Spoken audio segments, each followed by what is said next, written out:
天梭雖然係一個比較入門嘅牌子啦，但係唔代表佢冇好玩嘅地方嘅。就好似呢一隻復刻嘅款啦，相信有一定嘅朋友都見過呢一隻嘅。有啲朋友可能未必會識呢一隻啦，但係我諗佢應該算係最抵玩嘅手上鏈知名嘅瑞士錶啦。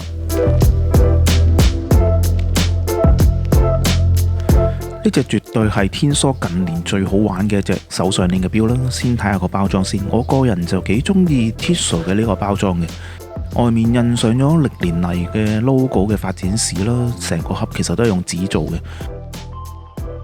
個底亦都印上咗100% recyclable 嘅一個環保概念啦。打開咗個盒，其實左邊亦都有一個紙做嘅模型啦，即係有啲似我哋以前嗰啲聖誕卡啊、生日卡個感覺嘅。咁而今日個主角就係呢度啦 ，Tissot 嘅 Heritage 小秒針啦，咁佢個英文就咁叫做。喺2018年 Baselworld 發布嘅時候呢，作為天梭165週年嘅一個特別版嘅。咁呢隻係一隻復刻錶啦，咁就復刻咗1943年當時推出嘅一個款式啦，就好似我畫面嘅中間呢一個款嘅，你見個款係一模一樣嘅。當年其實天梭算係一個比較早嘅一個錶廠去研發呢個抗磁嘅手錶啦，亦都當時印上咗 anti-magnetic 呢個字眼嘅。咁啊，2018年呢隻復刻錶喺 Baselworld 發布嘅時候呢，竟然一樣印上咗呢個 anti-magnetic 呢個字眼喎。咁點解講竟然呢？就因為會俾一眾嘅錶迷呢作出咗一個大控訴嘅。點解呢？係因為原來呢一隻嘅復刻款呢，根本就唔係啲咩抗磁特別勁嘅一隻錶嘅，個字眼只不過因為1943年有，而佢亦都加翻落去呢，所以俾人哋去詬病咗呢樣嘢嘅。亦都因為咁啦，所以天梭正式推出呢一隻手錶嘅時候呢，其實就即刻將 anti-magnetic 呢個字眼攞走咗嘅。咁呢啲都唔緊要啦，復古懷舊呢個味道呢，令到呢一隻手錶一樣咁精彩嘅。咁整體個感覺其實都幾算接近翻1940年代嗰個味道嘅。銀色嘅錶盤啦，近睇有一啲直紋嘅一個拉絲處理嘅，用翻復古風嘅天梭嘅 logo 啦。睇翻個錶盒就大約係1918年至到1959年所用嘅呢個 logo 啦，一個輕微嘅突出藍寶石嘅錶面啦，錶殼就42mm 嘅。咁如果細翻啲呢，就個復古味道就更加突出啦。個錶殼其實都算多變化噶啦，個造型唔同嘅切割啦，亦都有拋光啦，亦都有拉絲嘅一個打磨啦。不過因為機芯嘅關係啦，佢個錶就唔可以做得太細嘅。咁啊，成隻錶亦都冇日期啦，我非常之中意。6點鐘位置就有一個小秒針啦。識睇機芯嘅你呢，應該都或多或少估到呢隻係一個6498嘅一個機芯嚟嘅。咁我哋反轉佢就可以睇到佢一個大腦背啦，近乎感覺上就近乎好似冇邊框咁樣嘅。咁啊，6498嘅機芯呢，就一覽無遺噶啦。咁啊，手上鏈點解成日都令錶迷着迷呢？就係經典呢個6497、98系列嘅呢一個佈局呢。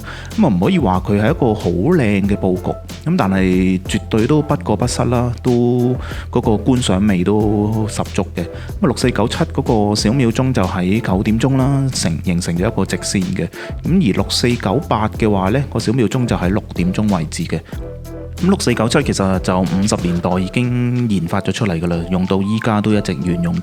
咁啊，當年就係一個陀錶而做嘅一個機芯啦，我諗應該都算係 Panerai 帶起咗6497走入咗手錶嘅世界吧。今時今日都仲算係一個大錶嘅當道啊，所以都唔少手錶都配備咗呢一個算係比較巨型嘅一個機芯啦。咁而手上鏈吸引嘅地方呢，當然就係慢慢欣賞佢上鏈齒輪嘅轉動啦，同時亦都會睇到呢個發條股啦，大嘅呢一個啦。咁啊，你會見到隔離其實我哋就叫做一個二輪啦，亦都叫中心輪嘅。咁啊，二輪其實就控制住支分針啦，每60分鐘就轉一個圈啦。咁啊，二輪隔離就會見到第3輪啦，亦都有第4輪。第4輪就一般都係秒針個位置噶啦，咁就60秒嘅轉一個圈啦。4輪再隔離呢，就係一個擒縱輪啦，最後擺輪就控制住成隻錶呢個節奏啦，咁啊成個機芯個佈局就可以一次過睇晒㗎啦。咁你會問啦，咁啊時針究竟其實係邊個輪呢？其實就個夾板遮住咗成個機關嘅，係中心輪呢一個位置呢。另外會推動另一件零件呢，去調整翻時針應該有嗰個速度嘅。咁我有一個網站呢，見到就有一個好清晰嘅一個 3D 嘅介紹啦。希望我有一日可以去做 video 去分享一下嗰個網站，其實做得幾好嘅，幾值得一睇嘅。我覺得希望有一日我會做一條片去講一講啦。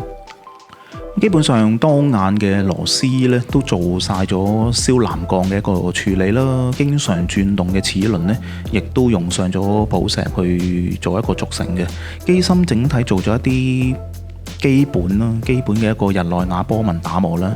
咁而大家經常聽見嘅倒角處理打磨呢，呢隻錶就係活生生嘅例子呢，係冇倒角打磨嘅，係冇倒角打磨嘅，所以你會好清楚見到嗰啲夾板邊呢，其實就90度咁樣齊插插咁樣做落去嘅，就冇倒角打磨嘅。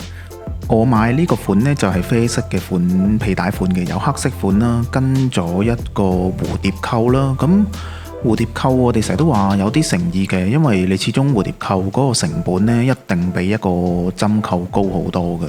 咁呢個就冇得講噶啦，比一個蝴蝶扣你點都有誠意過一個針扣嘅。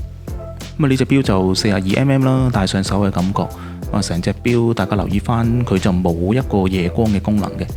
咁話晒都算係一隻 Jazz Watch 啦。咁對一啲本身可能預算唔高嘅朋友呢，咁呢一隻 Jazz Watch 其實都幾抵玩嘅，即係個冇日期啦，手上鏈，隻錶又唔係話太厚嘅。咁作為一個即係平價版嘅一個 Jazz Watch，都算係一個唔錯嘅選擇嘅。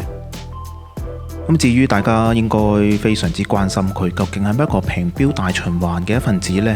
放心，呢隻係平錶大循環嘅一份子嚟嘅，呢隻係平錶大循環嘅。因為本身呢隻錶嗰個定價其實都係講緊1000蚊美金啦，即係大約7800蚊港幣啦。不過其實就已經停咗產㗎啦，你去專門店問呢，其實都買唔到呢一隻錶嘅。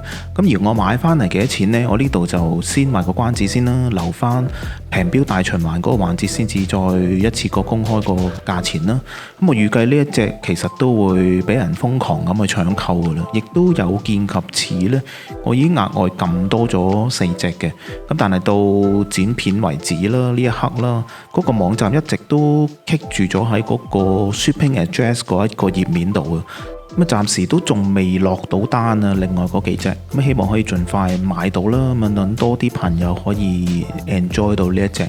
咁今次呢個片就分享到呢一度先啦，希望大家中意今集嘅內容，咁記得 like 啦、subscribe 同埋 share 俾更加多嘅朋友，因為越多人識我嗰個 channel 呢，大循環就越做得越快啦，咁亦都有更加多嘅錶做一個分享嘅。如果你未清楚平錶大循環係一個咩嘅環節呢，可以睇翻對上嘅一集平錶大循環，或者 click 翻右上角嘅呢條 link，我哋下一條片見啦，拜拜。